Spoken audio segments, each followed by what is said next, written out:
नमस्कार, capital TV का खास शो ऑपरेशन पाकिस्तान देख रहे हैं आप। मैं हूं आपके साथ पूजा। पाकिस्तान के खिलाफ भारत का प्रहार जारी है और आज बात कुछ ऐसी है जो दुश्मन की रग रग में सनसनाहट पैदा कर दे। भारत का ऑपरेशन सिंदूर अब सिर्फ एक सैन्य रणनीति नहीं बल्कि पाकिस्तान के लिए तबाही बन चुका है और इसी के तहत भारतीय वायुसेना ने 7 जून से 8 जून तक राजस्थान की सीमा पर एक विशाल युद्ध अभ्यास का ऐलान कर दिया है। नोटिस टू एयरमेन यानी कि नोटम जारी किया गया है जो कि 7 जून को दोपहर 3:30 बजे से शुरू होकर 8 जून को रात 9:30 बजे समाप्त होगा, जिससे पाकिस्तान में खलबली है। साथ ही पीएम मोदी की रणनीति से पाकिस्तान अंतर्राष्ट्रीय मंच पर एक्सपोज्ड हो चुका है। वैश्विक मंच पर पाकिस्तान की हालत आज ऐसी है जैसे चोर उजाले में पकड़ा गया हो। आतंकवाद को संरक्षण देने, कट्टरपंथ को बढ़ावा देने और बार बार भारत के खिलाफ झूठ फैलाने की कोशिशों ने उसे अंतर्राष्ट्रीय स्तर पर बदनाम कर दिया है। तो कैसे हर मोर्चे पर पाकिस्तान फंसा है, आज इसी पर चर्चा करेंगे। चर्चा के लिए मेरे साथ स्टूडियो में मौजूद हैं कैपिटल टीवी के editor in chief doctor Manish Kumar और एग्जीक्यूटिव एडिटर राजीव जी। सर, आप दोनों का बहुत बहुत स्वागत है। धन्यवाद। सर, भारत की तरफ से जब जब नोटम जारी किया जाता है पाकिस्तान में क्यों खलबली मच जाती है? देखिए, हिंदुस्तान की स्ट्रेटजी यही है कि पाकिस्तान को टेंटर हुक में रखो, बिल्कुल ऐसे लटका के रखो कि ना वो हिल पाए ना डुल पाए और रोज उनका जो खर्च जो है वो $30 मिलियन के आसपास जो रोज खर्च हो रहा है उसको आप बढ़ाते रहो। आप करेंगे, नोटम जारी किया आपने, वहां खलबली मची हुई है। आपने अभी तक फॉरवर्ड पोजीशन से लोगों को हटाया नहीं। पाकिस्तान को लगता है कभी भी कुछ भी हो सकता है, क्योंकि एक साइकोलॉजिकल वॉर तो ऑलरेडी पाकिस्तान के खिलाफ हिंदुस्तान ने कर दिया था कि जब डीजीएमओ ने 21 ठिकानों की लिस्ट जारी की। ठोके हैं अभी 9, लिस्ट है 21 की, मतलब 12 टारगेट अभी खाली पड़े हुए हैं। और ये आतंकवाद के खिलाफ हमारी लड़ाई है। 100 से ज्यादा देश हिंदुस्तान के साथ ऑलरेडी खड़ा है। अमेरिका के डिप्टी सेक्रेटरी ऑफ स्टेट मतलब उप विदेश मंत्री ने आज बयान दिया कि आतंकवाद के खिलाफ हिंदुस्तान की लड़ाई में हम हिंदुस्तान के साथ खड़े हैं।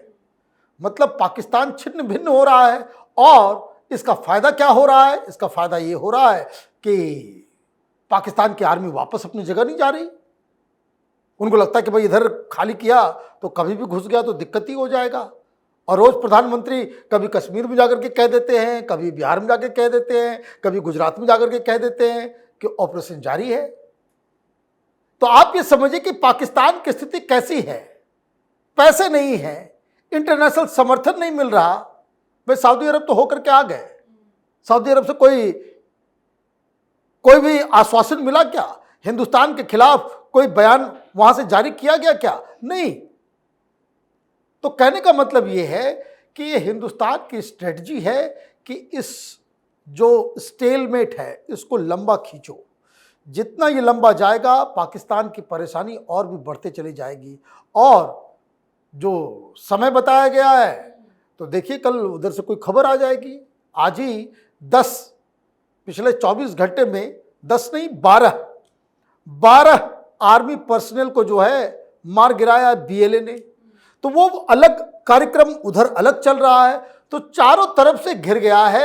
ऐसा कि जो आप बार बार आतंकी भेजने का काम करते थे, हिंदुस्तान को 1000 कट्स की थ्योरी पे काम करते थे, अभी तो आप 100 कट्स में ही परेशान चल रहे हो और ये परेशानी धीरे धीरे और बढ़ती चली जाएगी। बिल्कुल। और तनाव के बीच में इस तरह का नोटम जारी करने से लोगों के मन में भी ये सवाल खड़े होते हैं सर कि ये नॉर्मल युद्ध अभ्यास है या पाकिस्तान के खिलाफ एक बड़ी रणनीति का हिस्सा है। देखिए, भारत की तरफ से तो यही कहा जाएगा कि नॉर्मल युद्ध अभ्यास है, हम अभ्यास ही कर रहे हैं। लेकिन अभ्यास में इस्तेमाल किसका हो रहा है?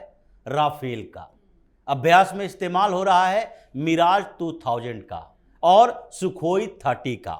मतलब ये वही विमान है, फाइटर जेट हैं, जो कि पाकिस्तान के लिए काल बना रहता है और इसी से हम टारगेट सेट करते हैं कि कौन से इलाके पाकिस्तान का इस बार हम जहां पर ये आतंकवादी कैंप चलाता है उसे टारगेट कर जी, सकता जी। है, क्योंकि ये राजस्थान के बॉर्डर में हुआ, पंजाब के बॉर्डर पर नहीं हो रहा, कश्मीर के बॉर्डर पर नहीं हो रहा।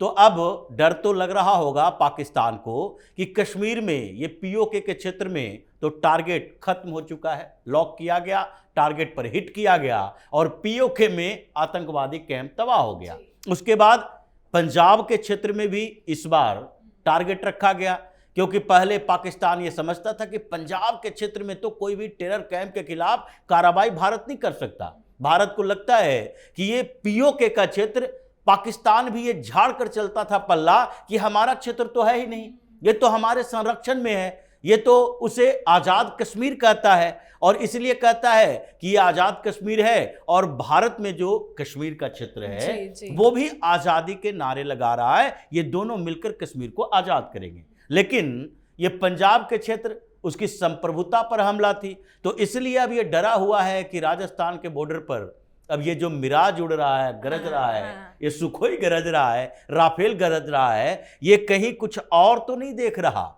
ये 10,000 के फुट पर जाकर कोई और टारगेट तो तय नहीं कर रहा कि देखो राजस्थान बॉर्डर पर पाकिस्तान के क्षेत्र में ये जगह है जहां पर अगला अटैक हो सकता है। तो पाकिस्तान डरा हुआ तो है जी, जी। और ऐसे में खबरें आ जाती है अलग से कि भारत में कोई और आतंकी हमला हो सकता है, ये आईबी की रिपोर्ट है। और जब आतंकी हमले की बात होती है तो पाकिस्तान डरा होता है, इसलिए क्योंकि जो पाकिस्तान की सरकार है उसके बस में भी वहां के आतंकवादी अब है नहीं है। वो भस्मासुर बन चुका है। पहले इन लोगों ने भारत के खिलाफ पैदा किया, वो भारत के खिलाफ होते होते पाकिस्तान के खिलाफ भी कुछ क्षेत्रों में है, उसको लगता है कि और कट्टर सरकार चाहिए और सरिया कानून कट्टरता से लागू करने चाहिए, तो ये तो आपस में लड़ेंगे ही। और इसमें कोई इसे जिहादी जनरल जो है पाकिस्तान का, कई जिहादी जनरल हैं जो सरकार की बात नहीं सुनते, उसको कोई लेना देना नहीं है कि पाकिस्तान बर्बाद होगा आबाद होगा, उसको लेना देना है कि भारत के खिलाफ कोई कार्रवाई कर ले, भारत के खिलाफ कोई एक्शन ले ले, भारत को जो काफिरों का देश वो कहता है, काफिरों के देश में कोई अटैक करवा दे। और ऐसे में अगर कोई आतंकी घटना हुई तो भारत इस बार इंतजार नहीं करेगा कि क्या क्या जानकारी मिले, कौन कौन सी हम एविडेंस लेकर चलें, क्योंकि पहले ही पीएम मोदी ने कह दिया है जी, जी। कि आतंकवाद की कोई घटना ये सीधे तौर पर युद्ध की घोषणा मानी जाएगी। और इसलिए पाकिस्तान में डर ये राफेल की गर्जना से ही है। जैसे ही एक्सरसाइज शुरू हुआ पाकिस्तान के अंदर खलबली मची कि हो सकता है फिर से कार्रवाई की तैयारी भारत कर रहा है। बिल्कुल, पाकिस्तान में तो सर खलबली है, लेकिन अंतर्राष्ट्रीय मंच पर पाकिस्तान का क्या हाल है? देखिए, पाकिस्तान का ये हाल है कि अब तो चाइना भी बचा नहीं पा रहा है।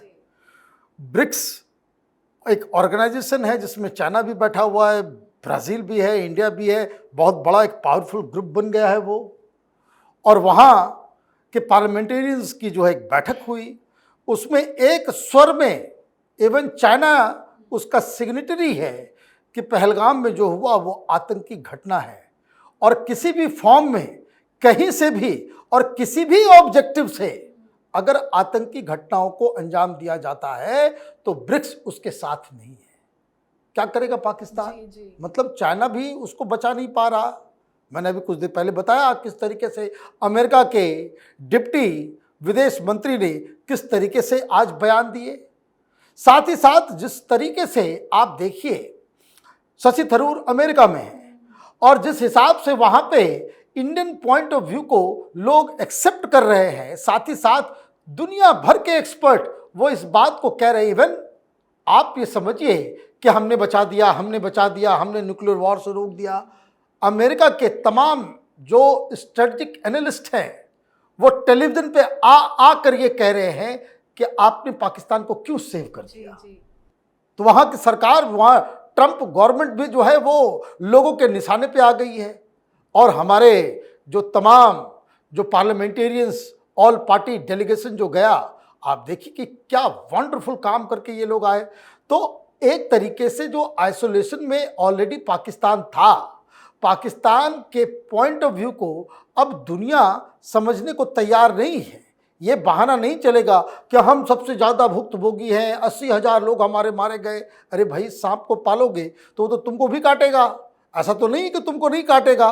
तो ये सारी चीज़ें हैं। वो कह रहे हैं कि भाई टीटीपी वाले, भाई टीटी वालों को दिया तुमने ट्रेनिंग, हथियार तुम्हारा, सब कुछ तुम्हारा। लेकिन हाँ, एक एलिमेंट जो खबरों में आ रही है कि वो अफगानिस्तान के बॉर्डर पे जो कुछ लोग जो संगठन पाकिस्तान के खिलाफ लड़ रहे हैं, उनमें 2-3 लोगों की मौत हुई है और उनके पास से जो हथियार मिले हैं वो इंडियन मेड है।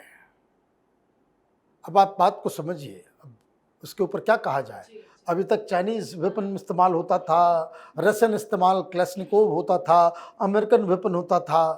अब वहाँ पे इंडियन राइफल्स मिल रहे हैं, घातक हथियार।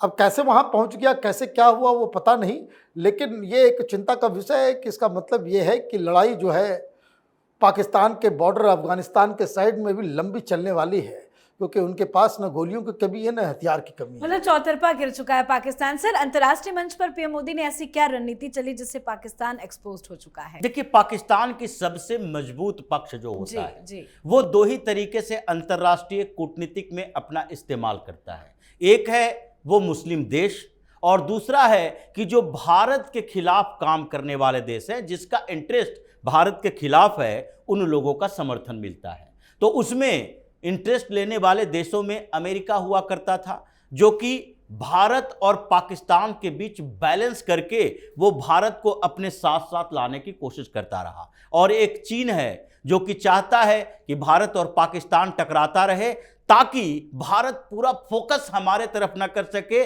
चीन और भारत एक दूसरे का प्रतिस्पर्धी है, बिजनेस में भी, आर्थिक मामलों में भी, इन्वेस्टमेंट में भी। अफ्रीका वो जगह है जहां पर भारत का भी इन्वेस्टमेंट है। सबसे ज़्यादा भारत की एमएनसीज, मल्टीनेशनल कंपनियां हैं, वो अफ्रीका में इन्वेस्टमेंट करती है। चीन की भी जितनी कंपनियां हैं अफ्रीका में इन्वेस्टमेंट करती है। तो वहां पर दोनों के बीच टकराव चलता है। तो पाकिस्तान चीन का इस्तेमाल भारत के कारण अपने लिए करता है, लेकिन इसके अलावा जो और देश हैं वो तो आतंकवाद से जो पीड़ित है और जो अभी आतंकवाद को बैड और गुड में बांट कर रखे हैं। ये 2 तरह की स्थितियां रही है। लेकिन इस बार भारत ने जो रणनीति बनाई, सेंट्रल एशिया के देश जितने, ये तजाकिस्तान, तुर्कमेनिस्तान, उज्बेकिस्तान, इन सारे जगह पर जो हमारे मैसेज लेकर गए, उन जगहों से आने के बाद यही 2 दिनों से खबरें चल रही है कि वो सारे देश भारत में अपना इंटरेस्ट देख रहे हैं। इस्लाम बात की बात है, मुस्लिम होने के कारण पाकिस्तान का सपोर्ट नहीं करेंगे, लेकिन भारत में अपने लिए बड़ा आधार देख रहे हैं। वो देख रहे हैं कि जब रूस से भारत गैस खरीद सकता है तो हमारे मार्केट में भी वो इंटर कर सकता है, हम भी उसे गैस दे सकते हैं ताकि हमारी अर्थव्यवस्था को भी एक बूस्ट मिले रूस की तरह। तो वहां से जो मैसेज आया है वो पाकिस्तान के लिए बुरी खबर है। दूसरी तरफ चीन जो है अभी पाकिस्तान का फुल सपोर्ट नहीं कर रहा, क्योंकि कई अंतर्राष्ट्रीय मंच पर, जैसा डॉक्टर साहब ने कहा, ब्रिक्स में चीन भी है, रूस भी है, भारत भी है, साउथ अफ्रीका भी है, ब्राजील भी है। और ब्राजील खुलकर भारत के साथ आया, साउथ अफ्रीका खुलकर भारत के साथ आया, रूस खुलकर भारत के साथ आया हुआ है। तो ऐसे में चीन नहीं चाहता कि पाकिस्तान के कारण उन संगठनों में जहां पाकिस्तान की भूमिका नहीं है, जो दूसरे देश है वो भारत के साथ खड़े हैं, और हम पाकिस्तान और आतंकवाद के नाम पर पाकिस्तान को समर्थन करते फिरे। तो इसलिए भारत की जो कूटनीति है वो सेंट्रल एशिया में, अरब के देशों में, यूरोप में, अमेरिका में, सब अलग अलग तरीके से है। और इसलिए अमेरिका में जैसे ही भारत की लॉबी थोड़े से वाइब्रेट हुई, थोड़ा सा एक्टिव हुई, उसके बाद ट्रंप की स्थिति डगमगाई और वहां पर भारत वर्सेस पाकिस्तान चलने लगा। और तभी भारत के आतंकवाद का, जो आतंकवाद से पीड़ित है, उसका खुलकर सपोर्ट भी होने लगा। और ट्रंप तो ऐसे व्यक्ति हैं 4 दिन में पलटते रहते हैं। एक तरफ वो आतंकवाद के कारण 12 मुस्लिम देशों के यात्रा पर बैन लगा रहे हैं, कोई नहीं आ सकता। 7 पर आंशिक बैन लगा रहे हैं, प्रतिबंध लगा रहे हैं कि वहां से जो लोग आते हैं यहाँ आतंकवादी घटनाएं करते हैं, इसलिए उन लोगों को मना कर दो। और दूसरी तरफ आतंकवाद पर दोहरा रवैया अपनाता है पाकिस्तान को लेकर। तो ये अमेरिका में ट्रंप जैसे लोग भी एक्सपोज हो रहे हैं और इसीलिए भारत का कद धीरे धीरे बढ़ रहा है। आखिरकार कनाडा को एक्सेप्ट करना पड़ा इतने दिनों के बाद कि नहीं, प्रधानमंत्री मोदी को तो कॉल करना ही पड़ेगा, उन्हें तो बुलाना ही पड़ेगा। महाशक्तियों से भारत को दूर नहीं रखा जा सकता। इसलिए पाकिस्तान को ऐसे घेरा गया है कि कुछ समय के अंदर ही वो हर जगह कोने में अचानक से अकेले बैठा हुआ नजर आएगा। बिल्कुल सर, बहुत बहुत धन्यवाद सर आप दोनों का। धन्यवाद। तो पाकिस्तान चारों तरफ से फंस चुका है। अब पाकिस्तान को कोई सहारा कहीं से नहीं मिल रहा है। पाकिस्तान अपने ही घर पर फंसा है और अंतर्राष्ट्रीय मंच पर पाकिस्तान लाचार दिख रहा है। भारत की कूटनीति और पीएम मोदी की रणनीति ने पाकिस्तान को पूरी तरह से अलग थलग कर दिया है। आज पाकिस्तान न केवल सुरक्षा के मोर्चों पर बल्कि सम्मान के मोर्चों पर भी हार चुका है। तो आपकी क्या राय है, कमेंट करके लिखिएगा। देखते रहिए कैपिटल टीवी। नमस्कार।